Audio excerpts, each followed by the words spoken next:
मयूर भी उसे बार बार यही भरोसा दिलाता है कि इस बार कोई गलती नहीं होगी। दोनों ने अपने कुछ आदमियों को पहले से ही वहां भेज दिया था। वो लोग साधारण भक्तों की तरह भीड़ में शामिल हो चुके थे, लेकिन उनके पास छिपे हुए हथियार थे। मौका मिलते ही उन्हें चंद्रिका पर हमला करना था। लेकिन कहानी में सबसे बड़ा मोड़ तब आता है जब वसुधा को इस पूरे प्लान की भनक लग जाती है। दरअसल पूजा की तैयारियों के बीच वसुधा को कुछ अजीब महसूस होने लगता है। उसे बार बार ऐसा लग रहा था कि आसपास कुछ गड़बड़ है।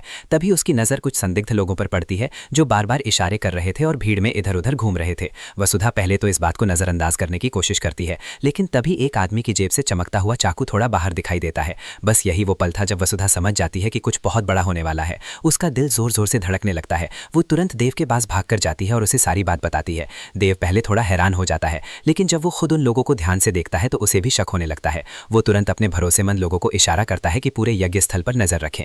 लेकिन इस बार देव अकेला नहीं था। उसकी कंपनी के कुछ पुराने कर्मचारी जो अब रिटायर हो चुके थे अचानक वहां पहुंच जाते हैं। वो लोग देव का साथ देने के लिए आए थे क्योंकि उन्हें भी परिवार की सुरक्षा की चिंता थी। अपने पुराने साथियों को देखकर देव काफी भावुक हो जाता है। वहीं दूसरी तरफ करिश्मा को लगने लगता है कि कहीं उसका प्लान फेल ना हो जाए, लेकिन अब बहुत देर हो चुकी थी क्योंकि उसके आदमी हमला करने के लिए पूरी तरह तैयार थे। यज्ञ शुरू हो जाता है। मंत्रों की आवाज, मंदिर की घंटियां और भक्तों की भीड़ के बीच माहौल पूरी तरह भक्तिमय हो चुका था। चंद्रिका भगवान की नहीं थी कि वसुधा उसके रास्ते तक पहुंच जाएगी। मयूर भी डर जाता है और करिश्मा से वहां से निकलने के लिए कहता है, लेकिन करिश्मा की आंखों में अब पहले से ज्यादा नफरत दिखाई दे रही थी।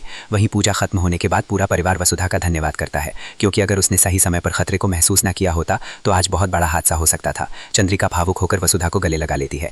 देव भी वसुधा की बहादुरी की तारीफ करता है, लेकिन कहानी अभी खत्म नहीं हुई है। आने वाले एपिसोड्स में करिश्मा और भी ज्यादा खतरनाक कदम उठाने वाली है। अब देखना दिलचस्प होगा कि क्या वसुधा हर बार अपने परिवार को बचा पाएगी या फिर करिश्मा अपनी अगली चाल में कामयाब हो जाएगी। इसी के साथ एक और बड़ी खबर सामने आई है। इस हफ्ते की टीआरपी रेटिंग में भी वसुधा ने नंबर 1 पोजीशन हासिल कर ली है। लगातार ये शो दर्शकों का दिल जीतता जा रहा है और हर नया ट्विस्ट लोगों को शो से जोड़कर रख रहा है।